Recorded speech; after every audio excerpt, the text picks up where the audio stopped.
Good morning. Ayin Beis, reviewing its conclusion. We're at the bottom of page 1423. Yesterday, in the previous class, we learned the continuing Hisbonenus, contemplation on Hamayruch Be'echad, extending Hamayruch Be'echad.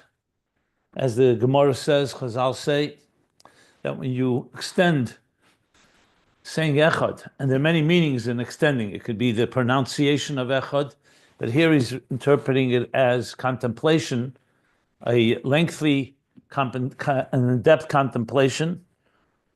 So first he spoke about the contemplation, all the creation, all the creations, all the creatures, everything in existence, rooted in God's supernal speech, which in turn is encompassed in God's thought, all the way up to the Tatzilus, and then the attributes of the divine, all the way back before the Tzimtzum. And then the second part of the contemplation, before the Tzimtzum itself, he spoke about the levels, Alei Saratzen, Kaidem Alei Saratzen, all the way Shmei Hakol Batz Musei. All this is higher and higher and deeper understanding of the unity. So on the lowest level, you have an existence, a true existence. Due to the tzimtzumim, the concealments, we see a world that is made up of many parts. But our contemplation leads us back to the echad, the singularity, the unity, where it all originates from. But we know the unity in dibur is not quite at the same level as the unity within thought. But the highest levels are before the tzimtzum, because there it's all within God's consciousness, so to speak. The different levels that he's discussed. And all the way to Shosh Mekerem, like he says, B'zemin arichus be'echad b'chinas ha'achdus de'ilmus at Shosh Mekerem arishim b'chinas ein sof yochid u'miyuchad. U'memela harei yichud be'ilmus b'chinas yochid mamish. So when you get to that point, so it's all about God seeing existence through his eyes, to the point that existence is just an expression of the divine, to the point not even expression, is the power to express himself. As he said in the Sinas Mokim, that it gives room for the expression of an existence. And that's really what existence is, basically an extension of God's Ratzon, just as it would be Oyer and Atzilus. However, from our point of view, it doesn't begin that way. It begins with a Yesh, that is a very strong identity, and its identity is distinct from other identities. So it's quite a chiddush, quite an achievement to come to a point where we come to recognize that existence itself is no different than Oyer that comes from God or any other entity that is completely cognizant of the divine presence. And here all the way back into the Yechelis Ha'atzmos.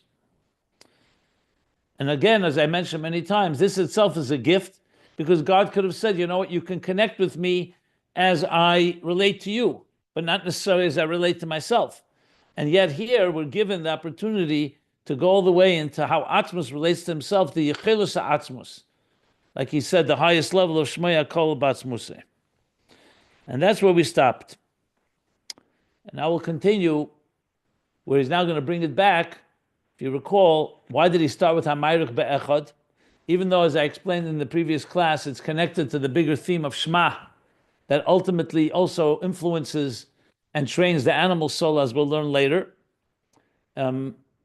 Yet, the ostensible connection here is because he was talking about the transformation of existence, even the dinim, even the gvuris, and he brought on that, Yehei Shmei Rabba b'chol koachei, koden le'gzar din. He brought that back on page 1416.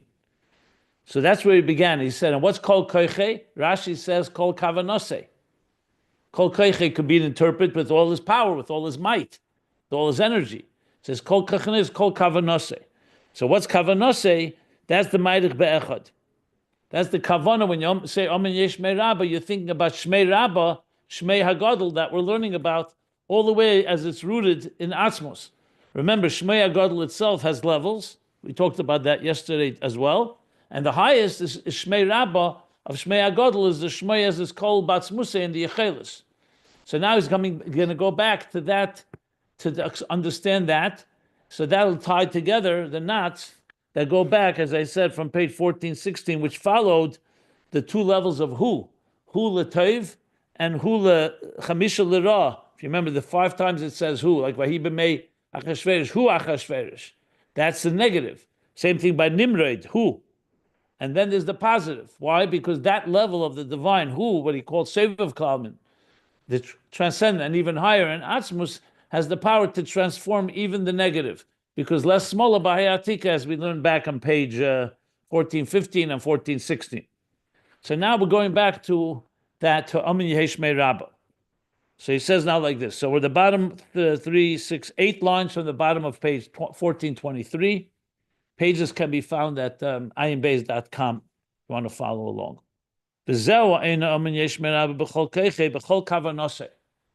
And this is going back to that point that of anyone who says Ayin Yehei Shmei Rabba with all koach, with all his powers, all his koach, which means b'chol kavanah, as Rashi explains, that b'chol kavanah the Shmei Rabba hu b'chinas Shmei HaGadol.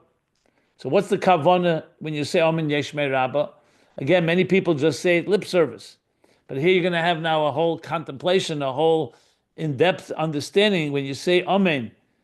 Okay, so Amen means you're verifying whatever the blessing is being said by the Shliach Tzibur, by the Chazan. And then comes Yehei Shmei Rabba Mevarach L'Olmol Mamai Yizbarach, as he continues.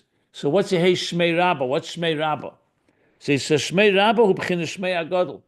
That's literally what it means. Shmei Rabba means the great name. T'hainu Erein Sof Shalifnei HaTzimtzum, which in general refers to the whole level of the divine before the Tzimtzum, where the Pirkei Rabbi Elazar said, "Actually nivra elam hayahu u'shmai belvad." That before creation, before existence, before even Atzilus, there is only one thing, hu v'shmai belvad. And what is Shmei? Shmei HaGadol, Shmei Rabba. V'ayidei harichus de'echad. So here's the kavanah now. So what are you thinking? When you say Ayin Yehei Shmei Rabba, that you're mevarach, you say that your Shmei HaGadol is mevarach, like he says, Yesh Shmei Rabba mevarach l'olmol maya yizbarach. You're blessing it, you're elevating it, you're extolling it. So he says, V'ayidei harichus de'echad. Through the contemplation that we learned before about the extended saying of the idea of echad, shemiyachad hakol b'bchinas Shmei HaGadol. That what's the point there? That you're connecting everything to Shmei HaGadol. That was ultimately what Ma'arich Be'echad is. From the lowest levels, existence through Dibur, through Machshava, through the Koiches, Keser, and then Atzilus, and higher than Atzilus, all the way before the Tzimtzum. You're miyachid it all. That existence is not apart from, but not only not apart from, it's all part of the extended unity, the expressed unity of the divine, all the way to Shmei HaGadol. So that's what we discussed. And furthermore,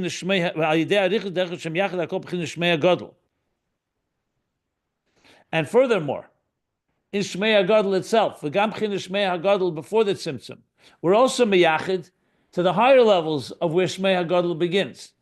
So Shmei HaGadol is already the Gili of Erein Sof, because Shmei, the whole purpose of a name is expression. Whether you call them by name or not, but the idea of a name is not for yourself. It's all about Gili. Ultimately, an experience, a relationship, as we discussed. Shmei Oisius. So, in other words, first we connect all of existence all the way to Shmei HaGadol, and then Shmei HaGadol we're miyachid to Atzmusei Yisbarach. Haynu b'chinas Hashem k'mei shekol b'atzmusei. Not just Ola B'Ritzeinei before the Tzimtzum, the 10 hidden spheres, and not only the level of Shmei Lashon Yachid, which is the Etzem Ha'er, but all the way Shmei HaKol b'atzmusei, Mamish, or in other words, not only the level of Kodim Alei Saratzin, and not only Etzem Ha'er, but Shmei HaKol b'atzmusei Mamish. So you see here the two stages of this contemplation. One is connecting existence through all the levels back to Lifnei HaTzimtzum. Then in Lifnei HaTzimtzum itself, we're connecting the lowest so-called level before the Tzimtzum, which is already God envisioning existence, the 10 hidden spheres, the 10 names, the names with Shmei HaKol b'atzmusei. And now he adds even though this is a critical point, but because the Rebbe Rashab is not elaborating, but he does sum up briefly what the Avodah is. Ubechol b'chinas yichud, and every level of yichud that we've discussed. Hu shemiyachid nishmasei. What does it consist of? What is the actual Avodah? That you're connecting, a person's connecting his soul, uniting his soul, liyaz b'teila ba'echad, to be sublimated, to be subsumed in echad, in the unity of the divine. As I discussed yesterday more in detail, but I'll just sum up. So the process begins that you are an identity. You have an ego, an identity, a definition. Not just your name, your being, your very existence. Meaning you, meaning every person on this earth. The world itself is made up of structures and details that are all defined with particular parameters, with particular personality and particular features. So on its own, that's existence. But the mitzvah is liyachid, to understand that all this is really an expression of divine unity. That whatever you do is really ultimately another expression of divine unity. Take technology. Technology can be used for your own purposes. It can be used for destructive purposes, obviously. But even if it's not destructive, for your own needs, entertainment, business, nonsense, whatever it may be. Or you understand that the whole purpose of technology is it's in order to spread godliness and goodness. It's in order to express God's unity. In addition to the fact that technology itself is a good manifestation of unity, because you see it helps us connect and transcend time and space. So the Rebbe has a famous talk a few times that he spoke about how technology itself is an expression of unity. The same thing with everything in this world. So when you look at a science, or you look at anything that exists, and you discover the divine unity within it, you're being miyachid, that entity, with Elikus. So he's saying every level of this yichud, whether it's in the lower levels or the highest levels, basically is all about being miyachid nishmasei, his neshama, the person's neshama, to be p'telo la'echad, to be subsumed in the divine unity. That doesn't in any way mean that you stop existing. It just means your existence is not separated, and it has its own agenda and its own mission, but it's all part of the divine the divine mission and what God wants of us. So he says this very briefly because, as I pointed out, this is not where he's going to spell out the whole Avodah. He's just telling us the levels. But later and earlier, he did speak about how the Nefesh Elikis and Nefesh Abamis communicate with each other about this process, because we do have these two choices. Okay, so continuing on. So now, this is all what Amen Yehei Shmei Rabba is. That when you pronounce Yehei Shmei Rabba, you're connecting, you're being miyachid existence with Shmei Rabba, God's great name. And not just that, the Shmei Rabba you're connecting with Atzmus, the whose name it is. Shmei Rabba is God's name, but the name itself connecting to Shmei Akol Batzmuse. Vayidei zeh hu b'chol koiche.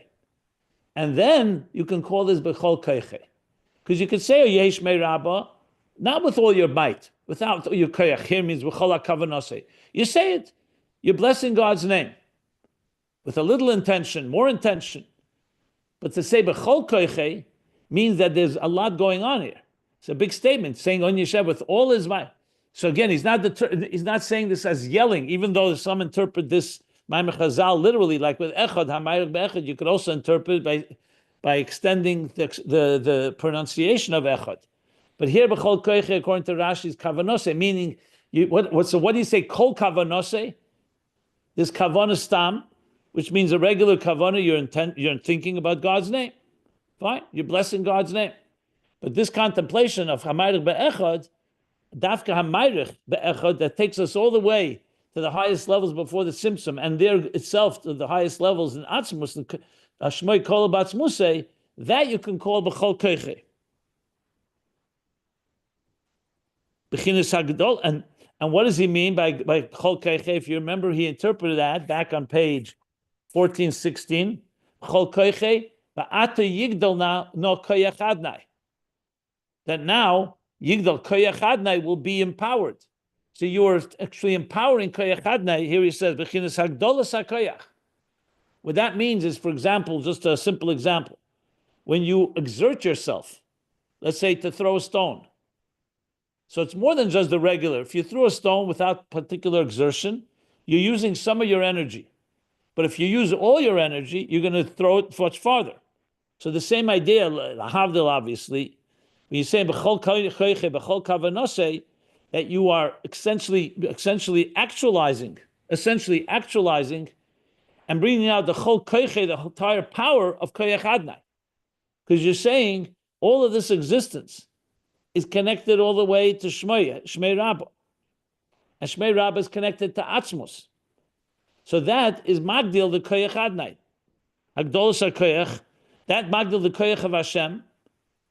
So without us saying Yehei Shmei Rabba, so fine, of course God created the world and God is great, and He created it with His great name. But what you're doing here is that we are recognizing that. In a sense, our recognition draws it out in the full intensity.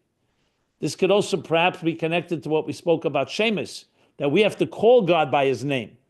Of course He has these names and He has these attributes, but until you don't call Him by the name, it's not going to be activated. Like we learned about the shvachim, the praises and the compliments that they gave Rashbi in order to draw out these koiches.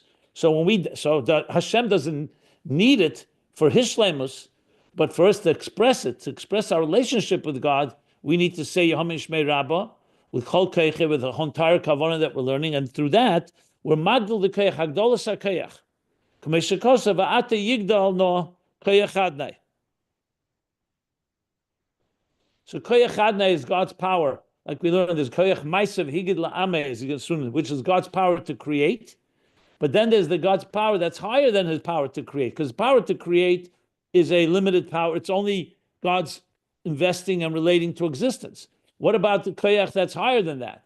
So through Yehei Shmei Rabba, we're actually being Magdil the Koach Adna-i, which is higher than the Koach of existence, the power that goes into existence. In other words, not just the Dibur that creates existence, but we're going even higher to states of transcendence, of Seviv Kalam, and higher in this process. The Hine Koach Adna-i, Zeo B'chinas Malchus the Ensof K'mei shekosav B'mokem acher. Adna-i often relates the same to the level of Malchus. Here he's referring to it Malchus of Ensof. Malchus of Ensof is the lowest level, is Aleis HaRotzen. That's already the level before the Tzimtzum, but it's already how God is already envisioning and relating to existence. So that's there without us. God chose to do that. But when we say Yehei Shmei Rabba, we're connecting it all the way back to even higher levels than Aleis HaRotzen, than Malchus of Ensof. The Inyan Hagdolos HaKoach, who shemamshichim b'chinas Malchus the Ensof k'mei sheklula b'atzmusei mamish.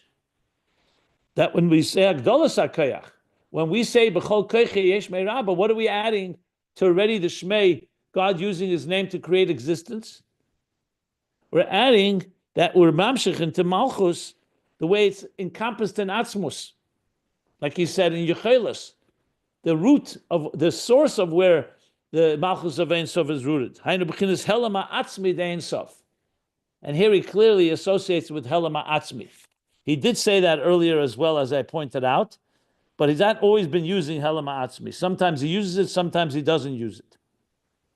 So here he's clearly saying that the Helama Atzmi is the Shmei HaKol B'atzmusei. Now, he said explicitly on page, I believe on page 1406, if I recall correctly, or 1407.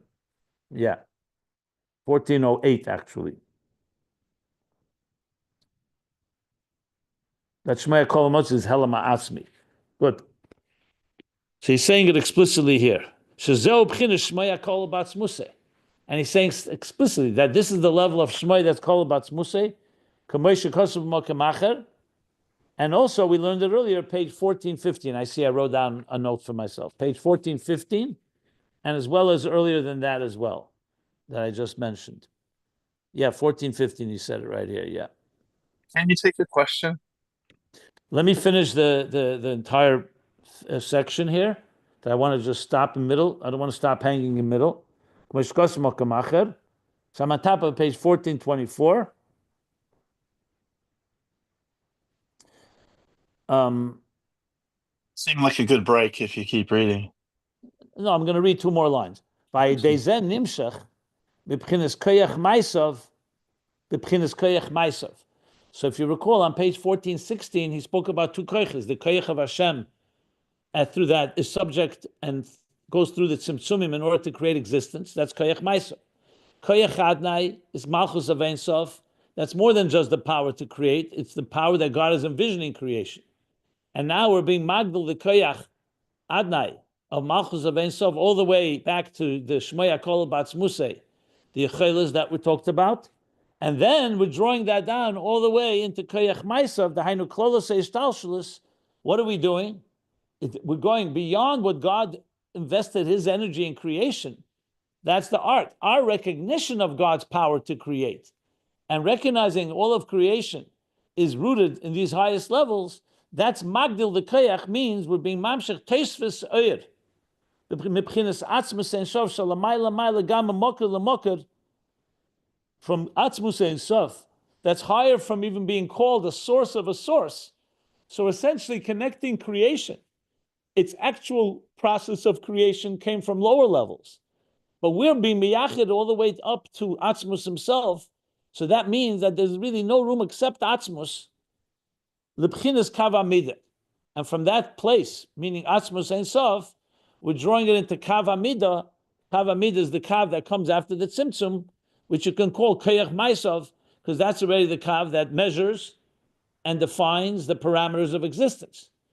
And through our saying, Ayin Yehei Shmei Rabba b'chol koichei, meaning b'chol kavanosem, amayruch be'echad, we're magdil the koach, we're adding. That's what happens when a person says Ayin Yehei Shmei Rabba b'chol koichei. It's the yichud of existence, not just to the levels that relate to existence, but all the way to the levels before the tzimtzum, and there itself, all the way to Atzmus, to Koach, to the Atzmus Ein Sof, Shmei HaKol Batzmusei, as he just described, which he calls now Helama Atzmi. And then he's going to explain why this has the power to abolish and eliminate Gzar Din, any negative forces. But that we'll learn in a moment. Here I'll stop for any questions. Yeah, I have a couple questions. First of all, I understand that the general concept is very, very clear. But so now I'm drilling down into the fine details, because that's where he is right now, fine details. So first he says, bottom of 223, 7 lines up, okay, so it's not Ein Sof, it's Ein Sof, which makes sense because it's expression. The name is a handle, so you don't need a name unless it's someone else can refer to you. So so that much is very clear. But still, it's not Ein Sof. It's Ein Sof. Hold on a second. I don't know what you mean. Or is Ein Sof. It's the same thing. Okay, I thought it's called Ein Sof. There's no difference between Ein Sof and Ein Sof? Not in our context here. Between Ein Sof and Atzmus, there's a difference. Yeah. Well, to me, that's what Atzmus I wouldn't call Ein Sof. We don't call Atzmus Ein Sof. We call Atzmus actually Ein Tchila, but I don't want to go into that right now. So if you're talking about Atzmus and Shmoi, like who and Shmoi. Yeah, right. So so as we've learned that in general, everything before the Tzimtzum is Shmoi, and before the Tzimtzum itself, there are levels of Shmoi going back all the way into the Yechelis Atzmus. Right. Okay. Okay. Go ahead. So the first question is, if a name refers to his expression, then how, number one, does it refer to him, Atzmus himself? That's question one. Question two is hold on, but let's just deal with that question before you go to question two. We learned at length, and maybe what I'm saying now I have said. I know. It's fine, because maybe it needs to be explained again. Yeah. We said a number of times that in Shmei itself there are levels. There's Shemus Loshen Rabim. The 10 hidden spheres are like already specific definitions. Chachma, Chesed, as the sphere Sagnuzis. Right. However, they're not a mitzias of spheres. Concept of a concept. Because before the Tzimtzum, there's no existing sphere. We learned, if you remember, in volume 2, it's called Gnuzis, a mitzias legnuzis. It's not a mitzias. So names is a good example for that. Then we learned that is rooted in Shmoi Echad, Shem Echad. Just the God said, I'm expressing myself. He does not go into any details yet. That's Shem Echad. Then we learned this level of Yachid. And then we learned the Shmoi Akol Batzmusei, which means the Yechelis for God's capacity to express. So there's levels in Shmoi. I said, okay, fair enough. Thank you for the review. No, thank you. I mean that it was helpful. But you recall this being discussed, right? 10,000%, 100, yeah, 100,000%. So it's that fine. was, It's fine. yeah. I don't have a problem repeating ideas because sometimes it takes time to fully absorb. No problem. Yeah, in the past couple of days, you referred to it several times, but it just didn't sink in until you just said it all in one mouthful. Okay. Second question is, and just for the record, if you remember earlier, he said that Shmoi and Oyer are essentially synonymous, even though there is a distinction. But here he said that Shmoi in Chazal, in the Gemara and in Zohar, I'm sorry, in Gemara and in Medrash, is the name for Oyer in Zohar and Kisvei Arizal. Just for the record. So okay, that's also helpful. And it kind of also answers question two, but if Shmo is relating to expression, how did we get to the Helama Atzmi, which is the power to conceal, which I guess is still within the Acholis. I mean, his capacity to conceal is still something inherent. It adheres that is in why I Asmus. explained that Helama Atzmi can be explained in different ways. Mm-hmm. Helama Atzmi can be expressed koiche lahoyer, licholte, the capacity to reveal, the capacity not to reveal. That's one way you can explain it. Another way you can explain it, because it's not yet in a revealed state. Everything kol batzmusei is just yechelis. Yechelis does not mean that it's revealed. It means that it has Go the either capacity. way. Yeah, so it's fundamentally in a Helam state because there's no actual Gilu yet. You could interpret it that way. Okay, thank you. Appreciate the review. Sorry to take you back where we've been a couple of times. It's fine. As I said a number of times, that Helam Ha'atzmi can be explained in two ways, and maybe it is two levels even. One, it's Helam Ha'atzmi versus Gili Ha'atzmi, if you wish, which means there's the power to, the capacity, Yechelis, to reveal, and there's the Yechelis not to reveal. Or you could say Helam Ha'atzmi is just referring to the very fundamental level before there's Helam and Gili altogether. So everything originates there because you can't call it yet any form of expression. So even Yecholte Lahoyer, you can call perhaps Helam Ha'atzmi because only his capacity Lahoyer. It's not necessarily actually Oyer. But this is a little more complicated than what it sounds like because it gets a little, what does that mean exactly? And here, the challenge here is because the Rebbe Rashab doesn't use Helam Ha'atzmi every time. So time to time he throws it in.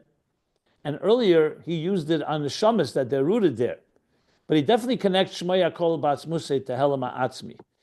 And due to this question, does it mean Helam? Then why is it Shmei? Because Shmei seems to be the power to express himself. Exactly. Even if that's why I already preempted this in a few classes earlier and explained that you can explain Helam Ha'atzmi is like I just said. It's not yet a shame. It's not even it's not even a shame as an expression.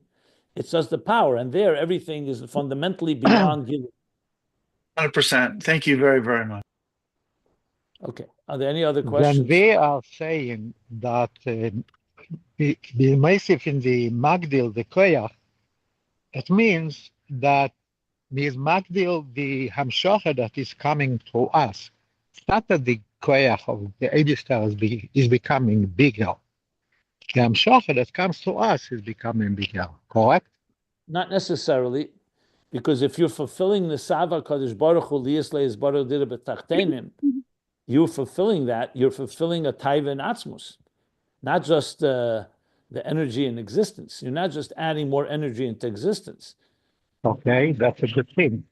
But So this has to be understood. It does not have to do. This is not about whether God is missing something and you're adding something. It's just that you are fulfilling.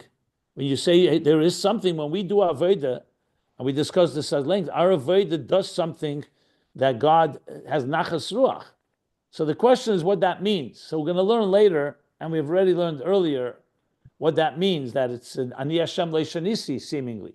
If leishanisi, so what are we changing? What do you say, yigdal no koach Adna-i? So it's because God chose to have a relationship with us. And therefore, when we fulfill that his desire in creating a relationship, and we call his name, it's not just for us. It actually draws energy from Atzmus into Malchus of Ein Sof, like he said. So Malchus, you said it very perfect, but this needs explanation. What does it mean? You said it. Ani Hashem leishanisi. The Eibishter is getting so this is more. But this I would have to refer you to where we discussed this at length. If you look at the Maimorim of Vayikra and Sav Ayin Hey in volume 2, and later we're going to learn about this in Ayin Beis, about how deep Avodah reaches. That's where I would tell you is where we discussed this at length. I'd rather not go into it here because here it doesn't. I keep in mind what we're learning now. We will discuss when he gets to it. He's going to get to it. Part of the whole theme here. Thank you. This is something that needs explanation, like you said. Yeah, but we learned it. We learned it at length, and not saying it doesn't need more explanation, but it has been covered. Where Halos Man reaches Malchus and higher, and how it reaches. Yeah, the main thing is, what does it mean that we are massive in him? He does not need it. A human being, we understand. Why not just say that he chose to need it? Okay. I have a question. When we're talking about Koach-Kavanah, can we say that all true inspirations of our machshava and all true, so to say, production of our breakthrough and achievement are rooted in Koach-Kavanah versus any kind of some kind of false inspiration or obsession that are not there, and whatever we produce from that obsession are not rooted in Shmo's Koach-Kavanah. I'm not sure I understand why you're trying to connect this to our inspiration. The way the Rebbe Rashab is explaining it is all of existence, everything in existence is essentially, really, expression of godly energy. Except there's concealments, so we don't feel or see it. Our work is to reveal that connection, that inherent unity. That's the main point here. It's not about particularly any inspiration that we have. It's everything. Everything in existence is connected to that. So that leap, I don't understand why you're focusing only on inspirations that we have, not on our our entire existence, everything about us.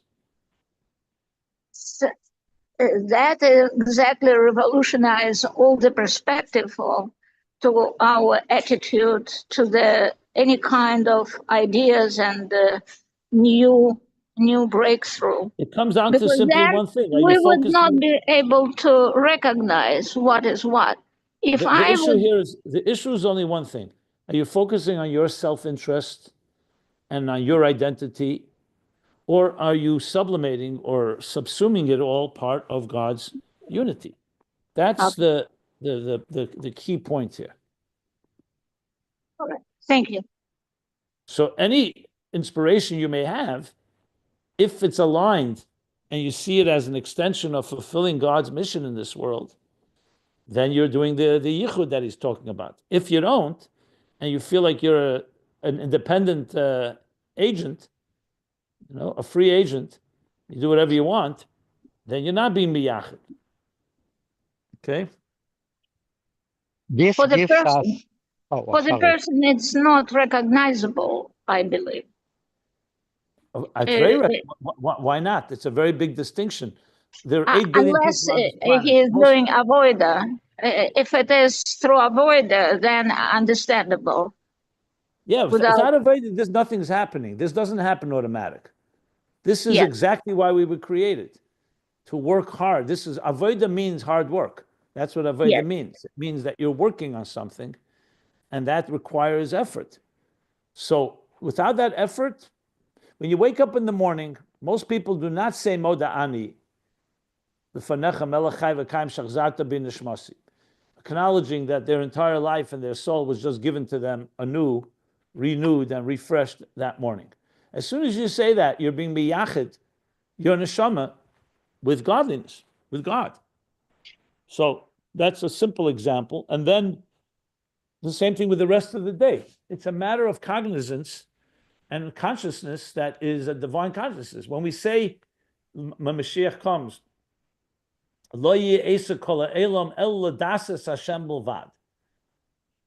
the business of the world will be nothing but to know God. That doesn't mean we won't work and we won't eat and sleep and drink and so on, especially in the earlier stages of Mashiach. But it means that our main focus will be, our only focus will be knowing God. Everything is to know, to see the godliness within everything. Okay. thank you. Any other? This is giving us some understanding about Reb Nachum Chernobyl, that he became fat from Ayin Yehei Shmei Rabba. Normally, it's hard to understand, but by this explanation, it gives us some understanding. The joy that he got from this, from the Tainug. Shmua Teva Tadash and Netzem, yeah. Correct. Well, you'll know if you start gaining weight for no apparent reason, then you may be fulfilling what the Rebbe Rashab says here. Okay. You're thinking about the semen, that's what makes it a little easier to understand. No. My gaining weight is connected very directly with what I eat. But your food also, we spoke about it yesterday. But no one should get the idea that by minimizing Yehei Shmei Rabba, you're going to lose weight. Okay. So let's continue. I have a question. When we're doing this yichud, these different levels of yichudim with Hashem's name, there are 7 names that we're not allowed to erase, according to the Rambam, I think it is. And there's different levels of names. So while we're going up this journey to go into the deeper levels of our relationship with God, with to these different levels of names, are we consciously trying to yichud mayached with kale, and then yudke vavke, and then anoichi, and then hu? By the way, I would think that hu might be the helam atzmi, because it's third person. Hu is hu v'shmo echad, but hu is ultimately, you could consider that maybe as helamatzmi, because it's who is unidentified. You don't say person means it's a third person. It's not clearly identified. But my question is, those are 2 questions. One is who could be helamatzmi, because it's not specifically referring to a name, and it's concealed, ultimate concealment. And the other one was, do we try to, when we're going this journey up to Ein Sof Lifnei Tzimtzum, and should we consciously try to relate to the different levels of names as they express themselves in the different spheros and different levels? Well, first addressing the who issue, Yes. I don't know if you could say that, because when you say hu u'shmoi bilvad, he clearly said that shmoi is shmoi kol batz museh. So it's the shmoi that's kol and hu, and he calls that the helam ha'atzmi. So it looks like he's saying that the shmoi is helam ha'atzmi, not necessarily the hu. The hu is probably higher than helam ha'atzmi. You could maybe, I'd have to look another Maimorim to see if it's explained that way, that the Hu is the Helam Atzmi and Shmoi can be not Helam Atzmi, and then it's Kol Hu Shmoi Bilvad, it's Kol in the Helam Atzmi. I don't think that's the pshat here, but I would have to look up to see if there's more on that. As far as your other question goes, so remember, it's a process. We don't begin before the Tzimtzum. He said the first step is his bonus, that everything in existence is related to Dibra Elyon. Now, the Dibra of Hashem, there's many distinctions. God used Asara Mamoris. He said 10 different statements. Yehi Oyer, Yehi Rakia. So if you think about it, the process works like this. The first thing is to take the diverse multitudes of existence and reconnect and realign them to their immediate source, which is what? The Dibra Elyon, that God said, Yehi Oyer. For that matter, Mayim, Eish, like he explains in Shayuch V'Amunah, everything comes from the 22 letters of the Hebrew alphabet, which are essentially the permutations and different transfigurations of the Asara Mamoris of those letters. And those are the letters that you associate. Now, when you associate, for example, water to Chesed, Chesed is Kale. When you associate, let's say, fire to Gvura, Gvura is Elikim, Din. So we learned that, so the first step is that you're aligning, like I said, there's the physical substance and then it has molecules. The molecules are made up of atoms. The question is how deep you're going. The deeper you go, the less distinction there is. So Shemus Lashon Rabim, as he said, is the level where there are already definitions, plural, and like there's 7 different names, Lashon Rabim. And that associates more to specifics of existence. But then you go, the Shemus Lashon Rabim are rooted in one name. Just the idea of an expression, Shmoi Echad, Hoyahu Shmoi Bulvad, just Shmoi. And that in turn, you draw and it's encompassed in the Shmoi HaKol Batzmusei, the Yechelas that we're talking about, what he calls here Helam Atzmi. So it is all about taking the specifics of the universe, like all unity goes that way. Just like when a fetus develops, it doesn't begin with one cell and suddenly you have 35 trillion cells. The 35 trillion split. And you go backwards, you go back to one cell, but the cell split into 2, which into 4, into 8, into 16. So that's the process of unifying something. First, you gather together to the point where it comes down to 7 names or 10 spheres and 10 different attributes. And then you go to a place that is higher than the 10, higher than the 7, just 1. And then that 1, how it's all encompassed in the source itself, Atzmus. So I think Shakai, right? Shin Dalet Yud is Shechina. Isn't that which is the lower? We could Miyake with different explanations for that one. And then Yud Ke Vav Ke is yeah, but related to time. There are Maimonic Chassidus that talk about that at length, what the names represent. Right, because Yud Ke Vav Ke, even Yud Ke Vav Ke, which is the Shem Meforish, it's generally described as meaning that it's time related. It's all time at one time. But when you talk about Havaya, sometimes it's called Shema Etzem. Sometimes Shmoi Hayahu Shmoi means Shem Havaya. It's a little more complicated than that. Okay. There's many different ways Havaya is explained. And where would Adna-i come into this? It's frankly, you have to learn other Maimorim for that. He doesn't discuss that here. Adna-i is not one of the 7 names, just for the record, but there are Maimorim that talk about the specific names. I just look up any index or Sefer Likutim of Tzemach Tzedek where it discusses the specific names and how they correspond to the 7 midas, the 7 spheres. Chesed, Gvura, Tiferes, Netzach, Chod, Yesod, Malchus. The Shiva Shemesh Ein Mechakim. Right. The 7 names that are should not be erased, and Havaya is higher than them, is the highest one. Then there's Eya. There's a lot of different details about the names, but I wouldn't go into. I mean, it's not the theme here. He's just speaking here about it. Shemus Lashon Rabim, which primarily was on page 1420, and also what we learned in volume 2. But he didn't go into the specific names. I was just responding to your question about the specifics versus the one. Right. No, but it's interesting because Anoichi is not even Lashon Kodesh. So It's 1 second. It's interesting to you, but it's not what the Rebbe Rashab is talking about here. That's okay. all I'm saying. Okay. And I'm not saying it's not an interesting point. I just don't want to digress there because it's a different topic.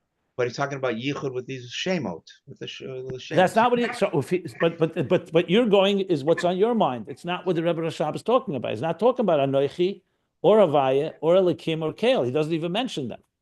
He just says it in general terms. I didn't say it's not a good topic, but as you know, I always try to focus on the existing theme here, and I'm telling you, there are Maimorim that talk about it. No problem. There are Maimorim. Sherish Mrs. Atfila is a good place to begin if you like.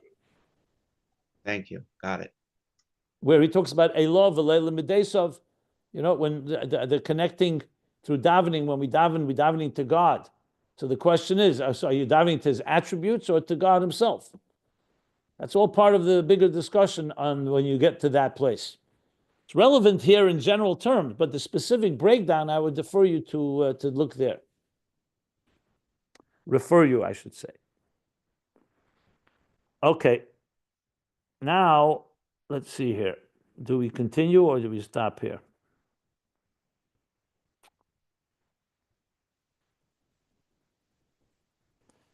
Yeah. I'll just read. Let me see. The Hinin is barley ill.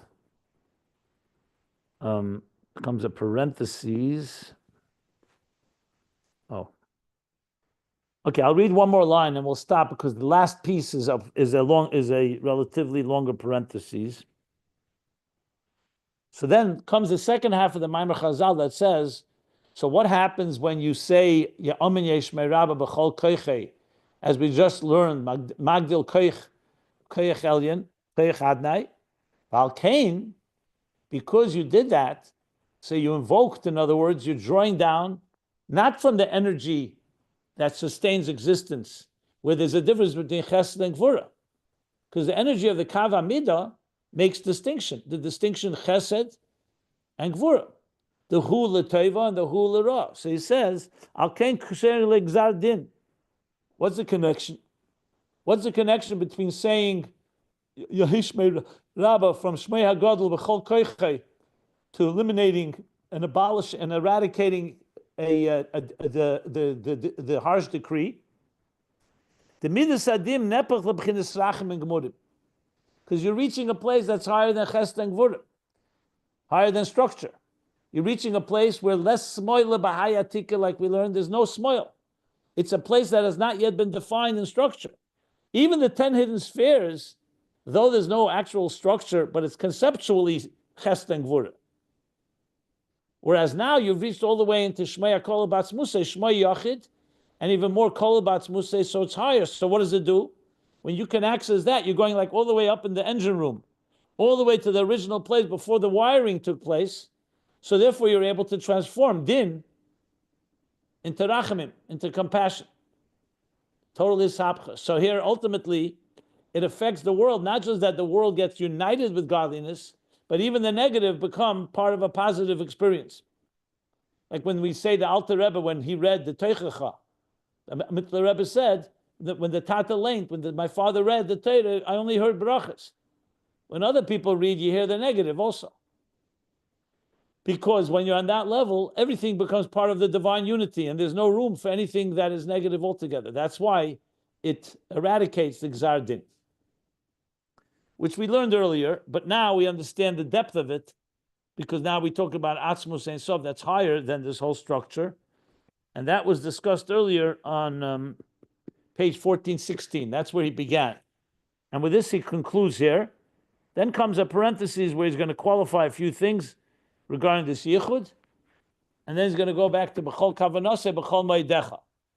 So that's the lay of the land. But I'm going to stop here on the third line on page 1424. Begins a parenthesis that ends at the end of the paragraph. If I'm reading correctly. Yes, I see that. Yeah. Good. So we'll stop here. Any questions? Any more questions? Any other questions? Yes, this level, we learned earlier, I think it was volume 2, about the Man, and going back highest levels of where the Man was created. So the engine room, you mentioned engine room here. I was wondering, when the Rebbe talked about to those Bachram, how he creates a miracle, how he changes, tzaddik can change Gezerah Din and to go Rachamim. Does he have to go all the way up to that level? Not necessarily. Not necessarily. Okay. There you can go, and as soon as you go into Ruchnius, even Asiya Gashmis, Asiya Ruchnius, you're already in the engine room of changing wiring. Mm-hmm. Here we're talking about all the way, here he is talking about going all the way into the Etzem, but not necessarily regarding regular miracles. I have a question about this going to a place that's higher than Gvurus or Din, which is what he just said. If you can't, you're going to a place where it's Yecholta Laha'ir, Lecholta Lo Laha'ir, to a place of both revelation and the capacity, the concept of revelation, and the concept of concealment. I don't understand how we're negating the potential for punishment or din. I don't mean punishment. I mean consequences. Din, gvulos, because it's true. It's an undefined state, but there's a capacity, a concept of limitation. So you're missing the key point. Yeah. Remember, he said it's total achdus there. There is no distinction. There was nothing at all. Yeah. Thank you. Okay. 100%. I must say, Yitzhak, that I'm thinking a lot about your statement earlier today, where you said, you got something from Rabbi Jacobson, and you said 100%, and then you said 1,000%, and then you said 10,000%. You got it. So I was wondering, is there a distinction between 100,000 and 10,000%? You're being medayik in Yitzhak's words like you're being medayik in Ayin Beis. There's only a distinction on those numbers for Yidden, okay? 100, but there's a distinction between 100% of something to the whole thing. So what's 1,000? I know what you're getting at, but it's a very interesting thing. It's different levels of infinity, maybe. I don't know. How many exclamation points do you put after the number? But it's an important, because people do use that expression, 1,000%.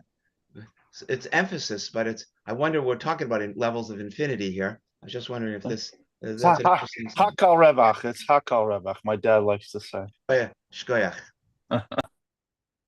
Okay, we'll stop here at the top of page 1424.